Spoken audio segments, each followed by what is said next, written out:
세종한테 제일 큰 영향을 미친 사람을 꼽으라면 그중 한 명이 아버지 태종 이방원이고 또 한 명이 정도전인데, 만약 저보고 한 10만 명 정도 되는 무인도에 가서 한번 나라를 한번 이끌어 봐라, 청사진을 그려봐라 그러면 가져갈 게 정도전의 삼봉집이에요. 정도전이라는 사람은 조선이라는 나라를 세운다면 어떻게 세우고 어떻게 또 그 유지할 것이며, 왕은 어떤 사람이고 관료는 어떤 사람이고 재상은, 국가 경영의 청사진을 그릴 수 있는 완성작이다. 우리나라 지도자 중에서 가장 인문학적 소양이 많은 사람이 누구일까? 인문학적 소양을 가지고 나라 다스리면 어떤 사람이 될까?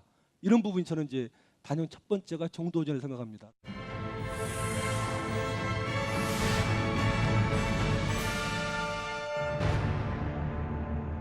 우선 삼봉집이 이런 말을 합니다. 임금의 자리는 높기로 하자면 얼마나 높고 귀하기로 하면 얼마나 귀한가. 그런데 백성들의 마음을 얻지 못한 임금은 크게 염려할 일이 생긴다. 임금은 물에 떼어 있는 배이지만 백성은 물이다.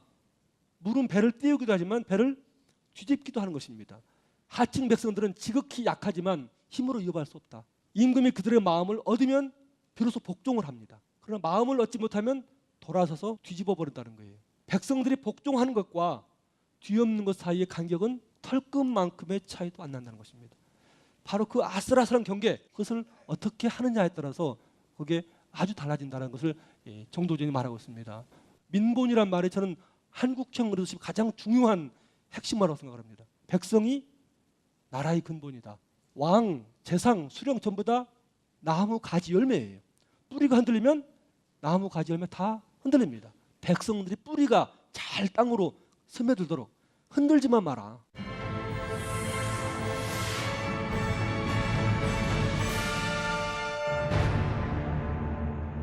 정도전이 아까 9년간 유배를 갔을 때 얘기입니다. 나주에 유배를 가 있는데 그때 유명한 이제 바로 또 농부를 만나죠. 그 힘에 부족한 것을 헤아리지 않고 큰 소리치기 좋아하는 사람이 당신이요. 힘도 없는 게 자꾸 큰 소리만 치고 그 시기의 불가함을 알지 못하고 지금 때가 아닌데 자꾸 지금 바른 말 하기만 좋아하고, 당신 지금 마땅히 죽어야 되는데 나라님이 참 관대하셔서 목숨을 살려준 것만도 참 당신 큰 덕이라 생각해라. 정도전이 그때서야 내가 정말 죽을 죄를 지었구나. 그러면서 이제 당신 어떤 사람이냐 농부한테 묻자 농부가 한 얘기가, 나는 그냥 아무런 꿈도 없고 배운 것도 없다. 우리 할아버지, 그 할아버지 이전부터 계속 농사 짓는 사람이고 밭을 갈아서 일정 부분 세금 내고 또 우리 가족이 같이 먹고 사는 것, 이게 우리 행복이다. 정도전이 생각합니다. 바로 그렇구나. 어찌 보면 우리가 가장 조정에서 소인배라고 말하고 무식하다고 말했던 이 평범한 무지렁의 백성들이 다 알고 있구나. 어떻게 나라가 가야 되는지, 뭘 잘못하는지 다 알고 있구나. 그 뿌리들이. 그에 비하면 나는 정말로 광소공직, 미친 듯이 거칠고 옳다고 생각하면 좌우 돌아봐지고 고들직, 이른바 돌직구만 날리는 사람이 바로 이 정도전 자기다고 생각합니다. 그래서 비로소 이제 새로운 사람을 만나러 떠납니다.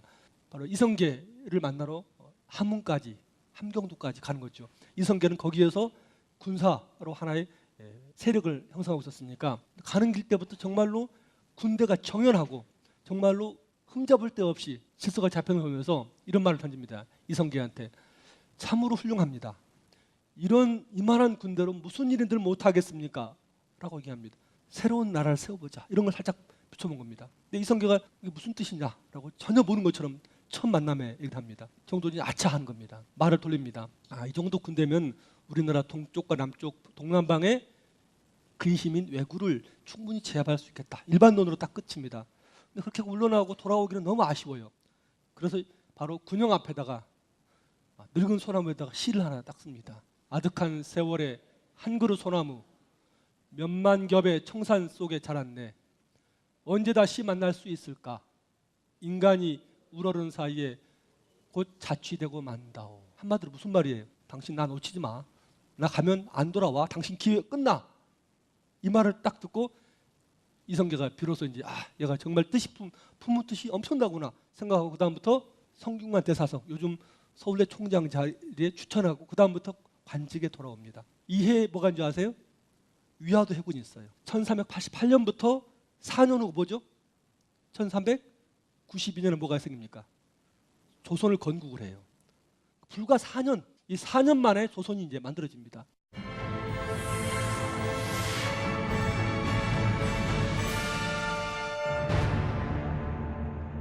정도전을 리더십이라고 그러는데 물론 높은 자리일수록 더 많은 영향력을 미칠 수 있어요.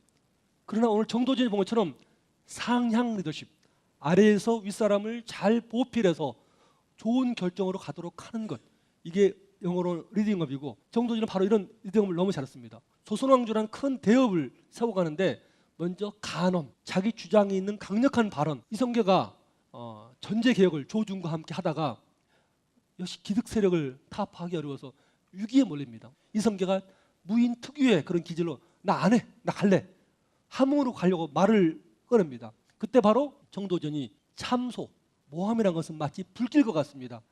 불길은 피해 도망가면 더 크게 덮치는 것이지만 초기에 진압하면 꺼지는 겁니다. 초기 진압에서 그에 끝냅니다. 그래서 잘못된 것을 바로잡아주는 것, 간언을 통해서 상향. 두 번째가 이제 윗사람이 하는데 오라요, 그게. 근데 뭔가 좀 수세에 몰렸거나 어려울 때는 보좌에서 받들어 시행합니다. 바로 천도 문제가 그래요. 이성계의 말을 들어보니 아, 정말 천도하자면 안 되겠구나 싶어서 처음에는 뜻이 없었지만 마치 이성계의 천도론이 자기 신념인 것처럼 열심히 과거 사례 끌어들이고 추진해서 그 일을 잘 이루도록 하는 것, 이건 역시 중요한 상향 리더십의 중요한 포인트입니다. 마지막 세 번째, 자기가 꿈꾸는 나라를 구성하고 헌법 체계를 만들고 그리고 직접 현장에 나가서 실행하는 사람은 정도전이 거의 유일합니다. 나라의 중심은 왕이 아니고 재상이다. 잘할 때는 문제가 없지만 못할 때는 그 나라가 곧 우리 고려 우왕처럼 망친다. 그런데 그렇기 때문에 훌륭한 사람을, 재상을 뽑아서 그들한테 일을 맡겨라. 재상 중심의 국가 운영. 이 마이클 어셈이 이런 얘기를 합니다. 우리 모두에게는 상사가 반드시 들어야 할 내용을 이야기해 주어야 하는 절대적인 의무가 있다. 조직 전체를 위해서 꼭 필요한 일이라면 위험을 무릅쓰고라도 간쟁해야만 한다. 정도전은 바로 꼭 들려줄 얘기를 의무를 이행했고 위험을 무릅쓰고라도 간쟁해서 결국은 나라를 세우고 국가를 바로잡았던 그런 인물이 아닌가라고 생각합니다. 그렇게 볼 때 저는 이 추천오록 정도전의 이 말을 한번 같이 읽어보고 싶습니다. 홀로 살아가는 것은 일개 선비의 행실이다. 어질고 능력 있는 사람을 맞아들이고 간사하고 의무한 사람을 내쳐서 천하 사람과 합쳐 천하의 일을 구제하는 것은 재상의 직분이다.